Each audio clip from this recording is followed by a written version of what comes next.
అంత హుషారంతా పోయింది, పాపం హుషారంతా పోయింది. ఇంకా అంతే కదా, మనోళ్ళు ప్రార్థన పెడుతుండారని మారతాక రా ప్రార్థన మరేకా రా పాత్ర గారు వచ్చింది, కొత్తలు వచ్చిండ్రు, రా రా రా రా అని చెప్పి తీసుకొని వస్తారు. పాపం హుషారుగా మంచిది అట్లా రావాలా, అట్లా తీసుకొని రావాలా. కొంతమంది అంటారు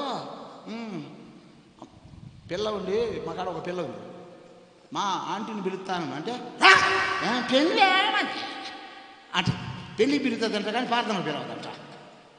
మొత్తానికి ఆమె అంతలా నాదుల బాధల పాపం ఆ మార్తక్క మూసుకేసుకొని వాళ్ళ నీళ్ళని తీసుకొని మందిరానికి వచ్చారికే. ఒక్కొక్క మందిరంలో ఏం చేస్తుంటారు తెలుసునా, ఆయన పాట పాడుతుంటాడు. నీళ్ళు కొని కదలకుండా మెదలకుండా నీళ్ళు కొని దైవదానయాదుండ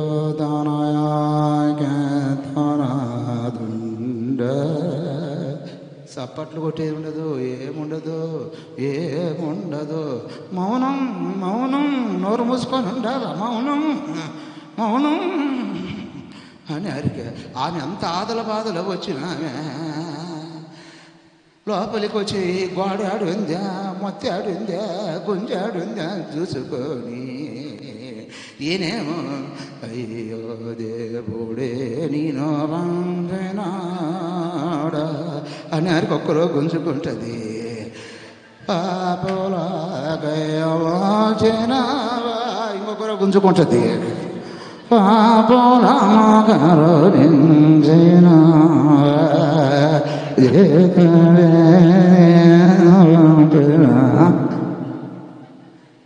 ప్రార్థన అని అరుక బోర్ల పట్టం, జొల్లు గార్చుకోవడం,